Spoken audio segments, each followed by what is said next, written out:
Shaq, you're the first guy I thought of when I heard this news the other day.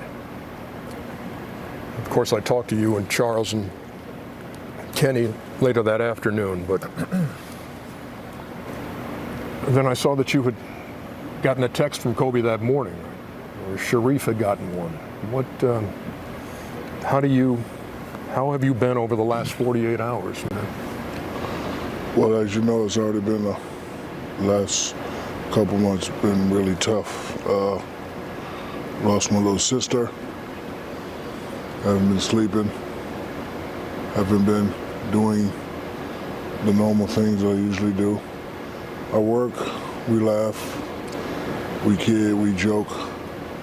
When I get back home and look at reality and say she's gone, it just hurts.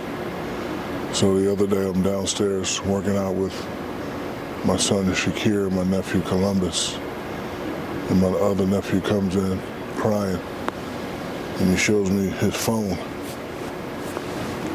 And I snapped at him. I said, man, get that out of my face. Just get it away from me. You know, we live in a world where anything could be photoshopped, anything could be hoaxed.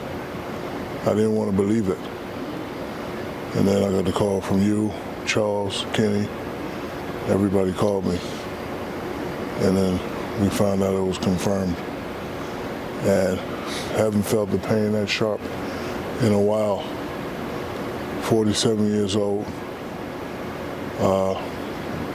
lost two grandmothers, lost a Sarge, lost my sister, and now I lost a little brother. Our names will be attached together for what we did. People always ask about our relationship, and I tell them it's just like me and Charles. You got two strong-minded people that are going to get it done their way. We're going to say certain things. The respect will never be lost. But when it comes to be inside the lines and win, that's what me and him, that's what we did. That's what me and Charles, that's what we do. It was sort of like a triple stabbing to the heart, because after you cry and wonder about that, then I get back on the internet, Rick Fox is on the plane. So now I'm sick even more. I'm calling Rick, he's not answering. So now I'm like, what's going on? And then the final blow, his lovely daughter was with him on the helicopter. You know, every time I saw his lovely wife and his kids, same thing I do with Kenny's kids and D-Wade's kids. Hi, my name is Uncle Shaq. I don't know if they know me as a basketball player. It doesn't matter. Hi, I'm Uncle Shaq. I try to make him laugh. And he would do the same thing. Sharif called me devastated and said, Kobe, just text me to check and see how he's doing. And he used to do that from time to time. You know, it just makes me think that in life, sometimes instead of holding back certain things, we should just do.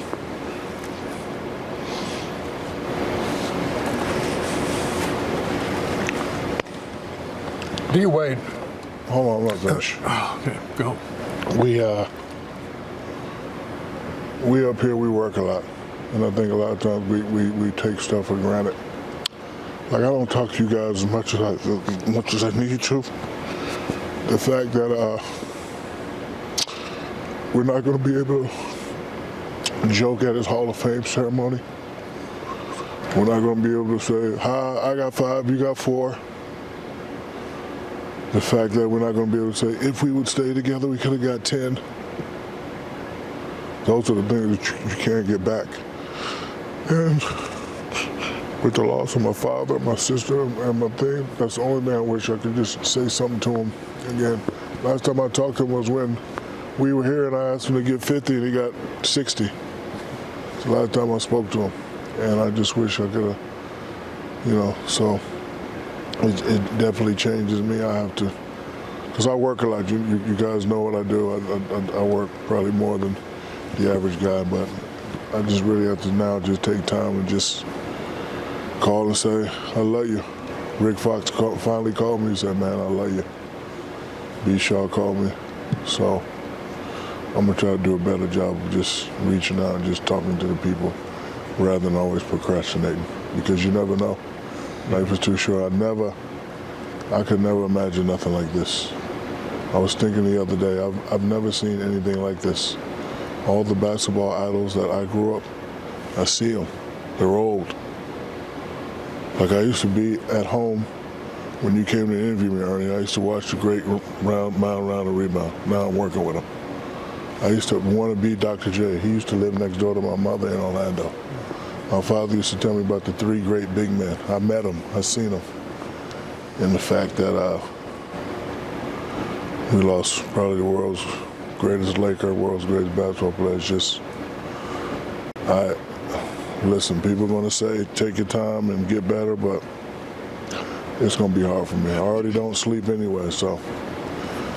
But I'll figure it out. My condolence goes out to his family, his mom, his dad, his sisters, the other families, everybody involved. Laker organization, I talked to Jeannie and Linda, and people here are hurting, especially in this organization. You know, some people have to get treatment, and some people just don't understand, because it hit all of us out of nowhere. I didn't want to believe it. I said to myself, I hope some butt-face made this up, and it's not true. I didn't want to believe it. But then after getting all the calls, and then you finally was concerned,